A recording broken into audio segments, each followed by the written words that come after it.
We're here today for sentencing in Ms. Peters' case. Before I get into my comments, I'll enter judgment of conviction consistent with the jury's verdicts as to counts 1, 2, 4, 6, 8, 9, and 10.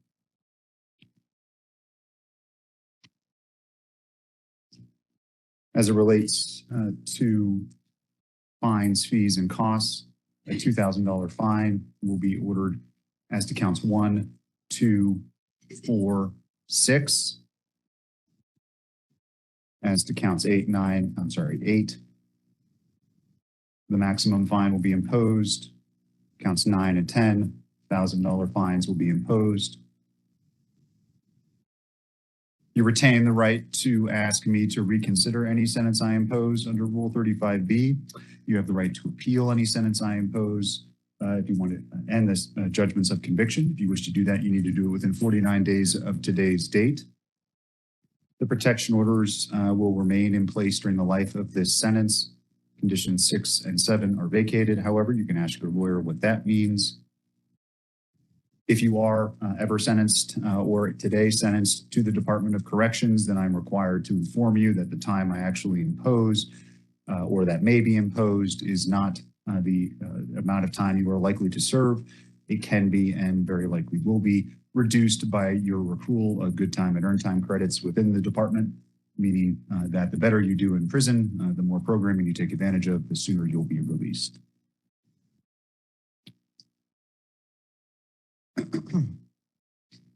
I want to circle back to the request from earlier today in terms of the motion for a new trial based on a Brady violation. To the extent I needed to make findings on that today, I'll note that 1, the motion could have been filed weeks ago. 2, the information generally was known to the defense prior to trial, perhaps not the specifics, but enough to have at least mustered some questioning of witnesses at trial. And 3, that a Brady violation is one that generally involves, almost exclusively involves, the withholding of exculpatory evidence that may be used by the defendant in a case. When looking at such a violation, the court looks at that type of evidence with through the lens of a defense attorney, not through a prosecutor, such that it's not the prosecutor's job to determine what is or isn't exculpatory. It's the defendant's job to make those decisions. Here, the argument is that back on, I believe, June 25th, Ms. Peters went to the clerk and recorder's not office, but where the ballot box is located, some distance, I don't know if it's 100 feet or not, away from the actual physical office. She went there with at least one camera person. It looks like maybe someone else was also there with her. Apparently she was voting. She had some conversations, according to the affidavit that's been drafted for her arrest in that case, with election officials who would be employees of the clerk and recorder's office, which she was not allowed to have conversations with. Her presence was noted by Ms. Vance, one of the witnesses in this case, who alerted law enforcement, who then did the investigation that resulted in everything I just said being uncovered and ultimately that warrant being drafted. Defense made some requests for that information. Once through the police department, it was denied. According to the defendant, because it was an ongoing investigation, the DA said that they didn't have anything, if I'm not mistaken, but that they would turn it over later when they got it. They didn't do so. Looks like the warrant was drafted well after the trial occurred. So it is well settled that for the purposes of discovery, evidence that could be used to impeach a witness, motivations, the like, would fall under a Brady type of requirement to be disclosed. But as I said earlier, there's quite literally nothing that's been provided to me that suggests anything in this arrest warrant or that what Ms. Vance said, who was an important witness to the prosecution, would be construed objectively or even subjectively through the lens of a defense attorney as favorable or exculpatory to the defendant, particularly where there's video footage of the interaction that occurred between the defendant and the individuals who may have been employees of the clerk and recorder's office. So Ms. Vance's mere reporting of the same to law enforcement is what it is. And certainly in any event, to the extent there was exculpatory value to it, as the case law says, it was incredibly minimal and could not undermine the confidence in the verdict. I'll nevertheless let people respond to it, and to the extent I might not be divested of jurisdiction to consider it, hold a hearing on the same if I find one is warranted after further briefing. I make that record, just to close that loop for the purposes of any appeal issue that might come up in the future. The purposes of sentencing have been alluded to, particularly by the prosecution. I'm not going to repeat them all, but I say generally the same thing. That is, the purposes are statutory, and they include, but are not limited to, promoting the acceptance of responsibility. That doesn't mean that a defendant has to take responsibility. To the contrary, Ms. Peters has exercised her right to a jury trial. She's exercised her right to hold the people to their burden, and such cannot and will not be used by this court as a means by which, or justification by which, to punish her, but rather the sentence itself is to promote the responsibility acceptance, not to ensure that someone takes responsibility, however, once they've chosen to exercise their right to go to trial.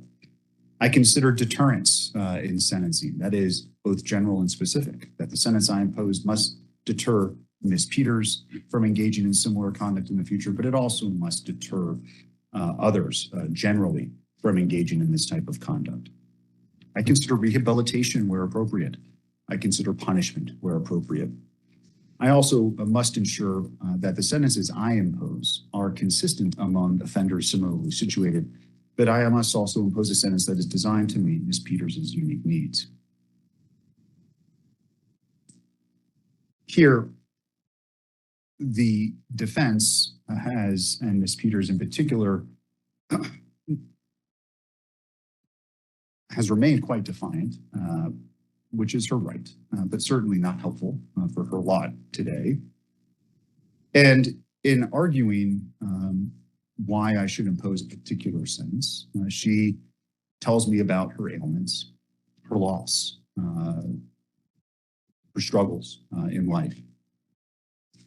But in reality, for those of you who may have been here earlier this morning and seen some of the folks who've occupied that chair before Ms. Peters, there could be not much in the way of a comparison in terms of the type of sympathy one would extend to Ms. Peters. Those folks didn't have 4 lawyers representing them. They didn't have a team of assistants helping them. They're not getting rides in private jets all over the country. You know, the people who sit in that chair suffer, generally speaking, immeasurable trauma in life, struggle mightily with alcohol abuse, substance abuse, mental health struggles, family loss. They come from broken homes. The cards they were dealt were never the cards that you were dealt, Ms. Peters. So when I hear you discuss your husband, who sadly passed away recently, your family struggles, and your son, who served our country admirably and made the ultimate sacrifice, I consider it. And I know too that he honored his oath to the country, something that is not lost on me when considering the circumstances under which you find yourself. Your age, limited criminal history, and the like are certainly somewhat mitigating. Your ties to the community are what they are, but your reputation at this point is poor because of what you've done here and after. Your lies are well documented, and these convictions are serious. I'm convinced you would do it all over again if you could. You're as defiant as a defendant as this court has ever seen.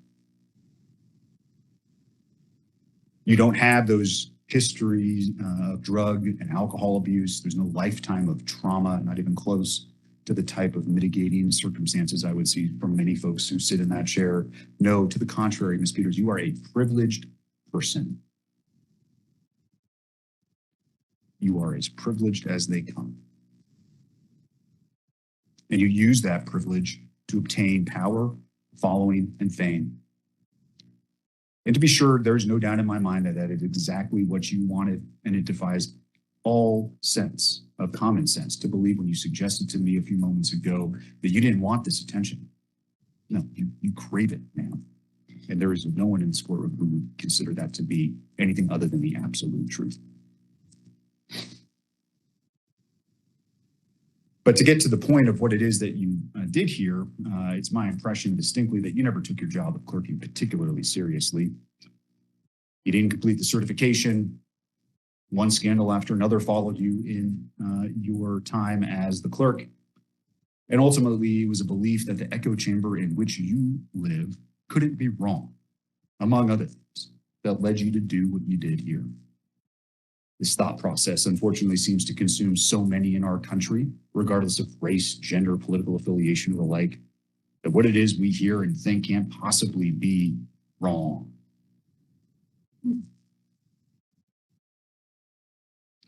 There are many things in my mind that are crystal clear about this case.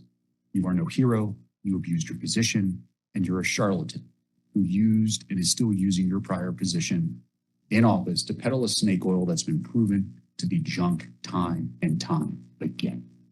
In your world, it's all about you. But at bottom, this case was about your corrupt conduct and how no one is above the law. No one in this country has absolute power. Your position as a clerk and recorder, a constitutional position, does not provide you with a means by which to do your own investigation, to not listen to the judiciary, to not listen to the executives higher than you, to not listen to the legislature who sets the law as it may be. This is nonsense.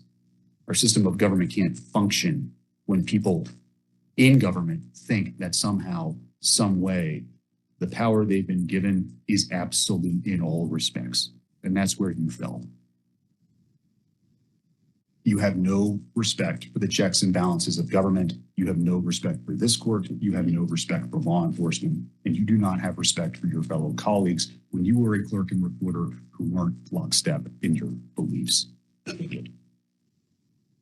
Indeed, just weeks before trial, you were apparently doing what I mentioned earlier, that is over at the clerk and recorder's office where you're not supposed to be, violating the protection order by speaking to employees of that entity with your camera crew in tow.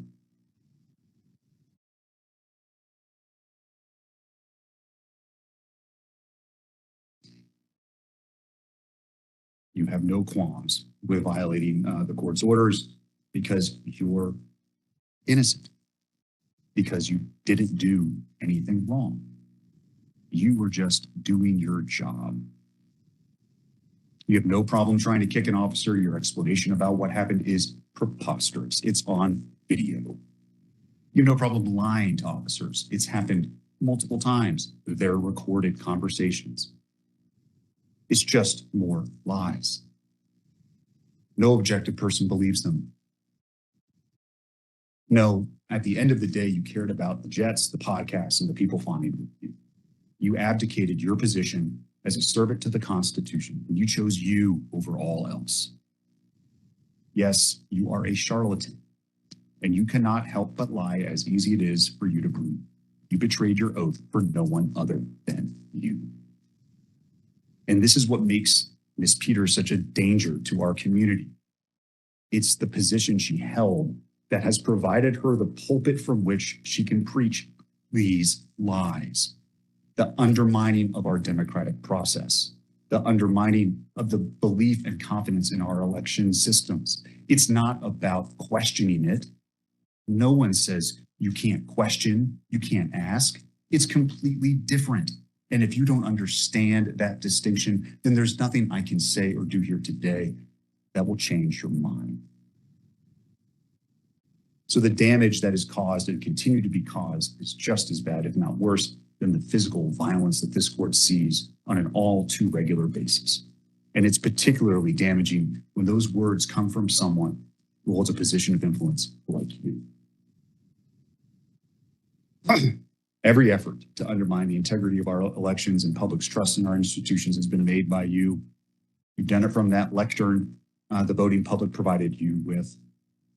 Everything you've done has been done to retain control, influence. The damage is immeasurable.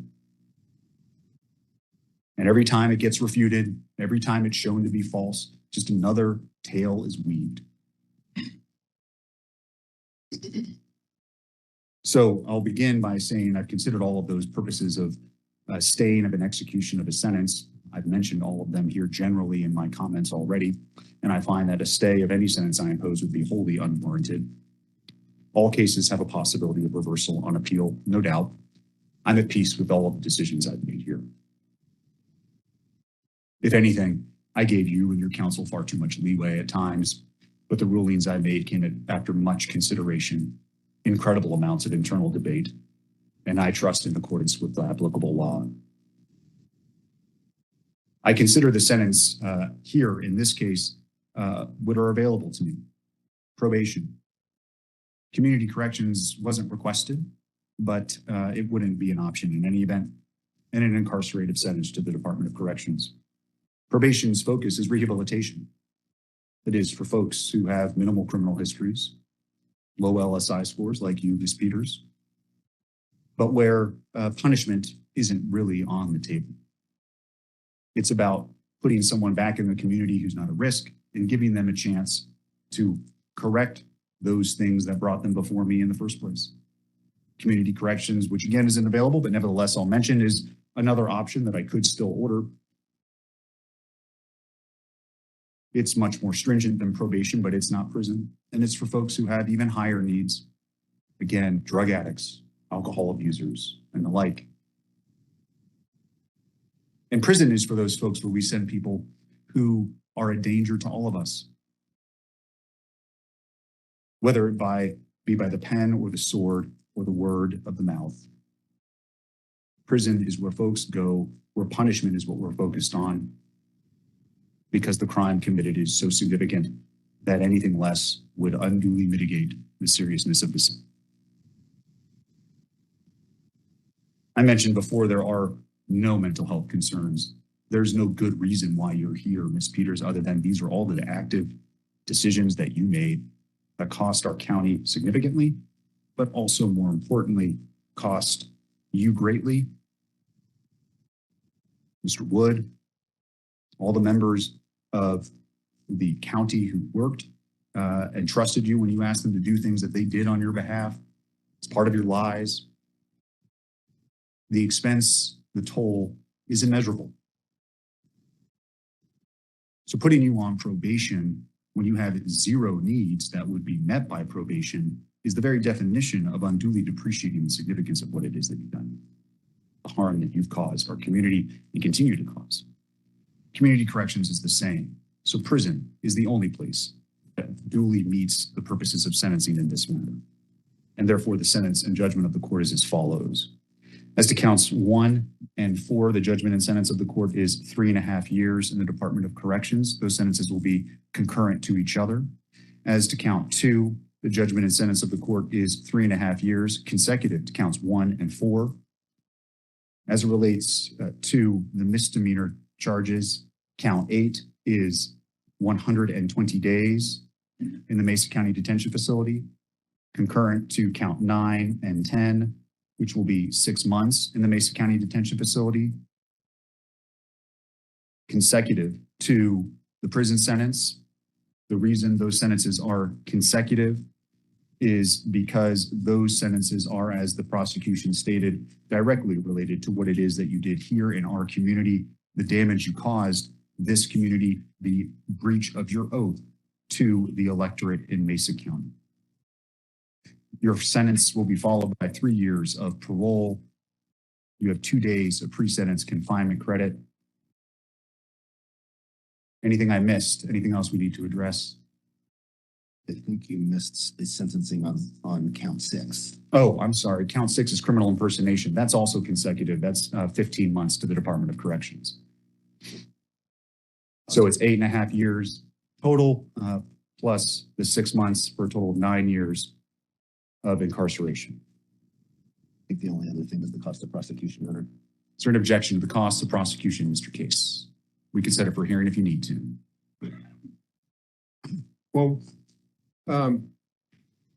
if you need to have time to respond to it, I can give you that as well. yeah, we do, because we don't understand how that was calculated. Very well. I'll give you 21 days to file an objection to the cost of prosecution. You can consult that with the prosecutor If there's an objection, we'll set up for a hearing. Nothing else. Mr. Case, anything else? Yes, Your Honor, we have a motion previously filed for a stay, which I believe, I just denied that. well, it's pursuant to Rule 8.1. You want her to remain, I already told you in my written order what that pertains to. You want her to, she's going to remain in the MCDF for the next 6 months, less good time and earn time already.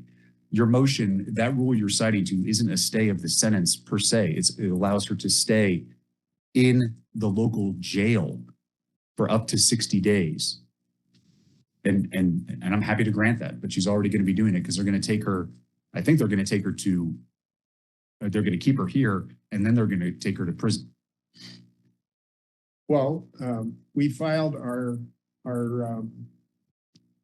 consent of surety to bond on appeal. And Right. we're asking simply that you allow her to remain under the conditions of that bond until we can get the Court of Appeals to rule on whether she should have bond during the appeal. No. Thank you, Your Honor. I had one other thing, and that is I need to file an exhibit that I did not previously provide because it's under seal from the DC court. It's an October 4th internal email from Dominion. It relates to Mr. Frontera. So I wanted to advise the court that I'll be filing that under seal to complete the record Okay. and that it should be kept under seal. Thank you, Your Honor. All right. We're adjourned. Judge. Defendants remain, I'm sorry, what? I think it may be the Department of Corrections that decides the order. Is the court specifically requiring that the county jail sentence be first? Or is the court permitting that to be up to the Department of Corrections? I'm sorry. I need everyone to be quiet. Do you want her to remain in the MCDF for 60 days pending the Department of Corrections transfer? That is what the rule you cited refers to, Mr. Case. So I need to know that before we adjourn. Just a moment, please, Your Honor. Sure, they're going to take her away, so. Yes, we do. All right, by application of that rule, she is to remain in the custody of the sheriff for a period not to exceed 60 days if she is not already serving her sentence to jail during that time period, pending transfer to the Department of Corrections. She's remanded to the custody of the sheriff for delivery to the executive director. Otherwise, we're adjourned.